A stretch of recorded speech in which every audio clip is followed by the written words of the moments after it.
This is Sahil from Fite Frenzy, and I'm joined with none other than Fox the G. Fox, what happened? I thought you were fighting today. Tomorrow. A lot of people thought. I was going to be, and then Waleed managed to get his flight figured out. So then I was like, all right, fair enough. He's had the whole camp, so I'll let him get his paycheck. Okay. Yes, sir. So there was a real chance that you would actually step in on a few days' notice to defend that belt. Yeah, man, 100%. I got to get the title defenses in somehow, you know what I mean? So that way I can fast forward through the whole camp. I don't have to do all that. I'm always training anyway, so yeah, man, I'd be down for it, absolutely. If there's a pullout now, today, they get hurt at the weigh-ins, I'm in. You're ready for tomorrow? Yes, I'm still here. I'm still here. That's the championship mindset, man. So you have said that a lot of people are ducking you. You're struggling to find an opponent. Yes. So what's the issue? What is going on right now? Well, man, I mean, like, you got people like Deen The Great, for example, that talk about me being a bum, I shouldn't be happy to be a champion, I should retire. It's like, at some point, I might actually just vacate the belt and retire, because if you don't want to come fight for your title, what's the fucking point? Well, my title, rather. It used to be yours. So, you know, a lot of people like to make excuses. At the end of the day, I have to have respect for the people that step up. Argentinian King, Waleed, Cray Cray. I have respect for myself for wanting to fight them as well, because they're also avoided. They're all great fighters. So, yeah, I just would take any fight given to me, because you never know when you're going to be able to get the opportunity again, even when you are the champion. You did mention Deen, so I have to ask, what are your thoughts on his generational run of content, should we say? I wouldn't say, technically generational, yeah. Not in a good way, though. Not in a good way, yeah. I think it's just, it's one of those things, man.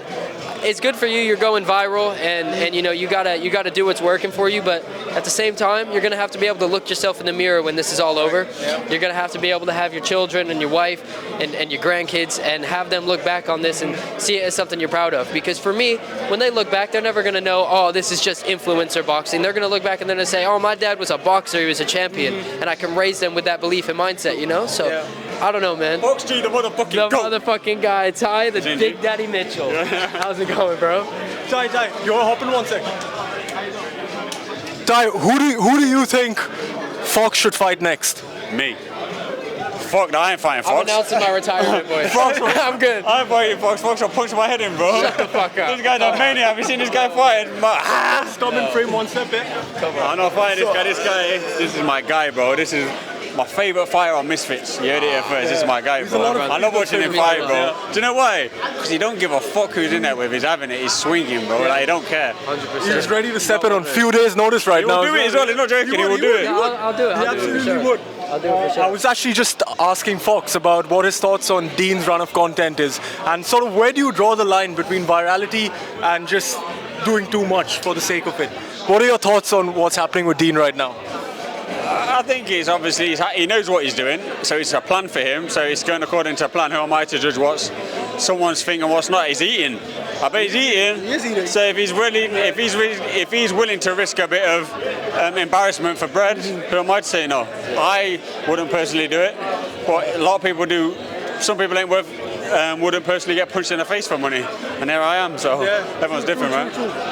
So I did this with Ty yesterday, actually. Okay, cool.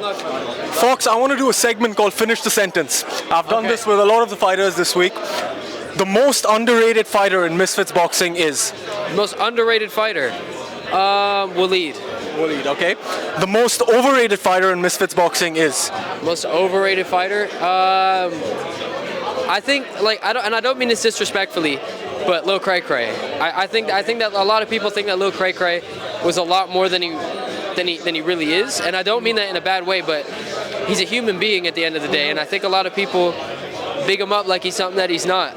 I beat him with flying colors. So. Fair enough, yeah. You did. The best trash talker in Misfits is? Oh man, here we're getting to a point where there's a lot. The best trash talker in Misfits. Who's somebody that's like really a good trash talker? A lot of people said AT this week. Oh, yes. Yeah? Anthony Taylor all day. Taylor? Yeah, AT. I don't know why that didn't come to my head right away. AT is 100%. Okay. Yeah, Anthony. The worst trash talker in Misfits is? I'm going to be honest, Deen the Great, because I think that there's no substance to any of what he says. He just talks over people, makes a lot of noise, says you dig a bunch of times. I don't think he's really that good of a trash talker. He doesn't come up with anything smart. So that's why Anthony Taylor, he's actually got substance to what he's saying. It's funny. He comes up with it on the spot quick. Deen, man, he just he talks about family members and wives and shit like that. It's like anybody could do that. You could say something horrible about me. I could say something horrible about you, or you could be smart. So, yeah, I think Deen. Okay. When people step in the ring with me, they realize. I think they realize that I'm not lying, because I talk a lot about what goes on in my camp and my gym and blah blah blah. You know, there's all these fighters that say, "Oh, I've sacrificed everything," but I really have. And I think that when people are hoping that I'm not what I say I am or what my performances say I am, but then they step in and they realize I am. So, yeah, I would definitely say they realize that I'm not a joke. Okay. After a big win, the first thing I do is eat. Yeah, eat every time. Every single time is straight to the pizza parlor.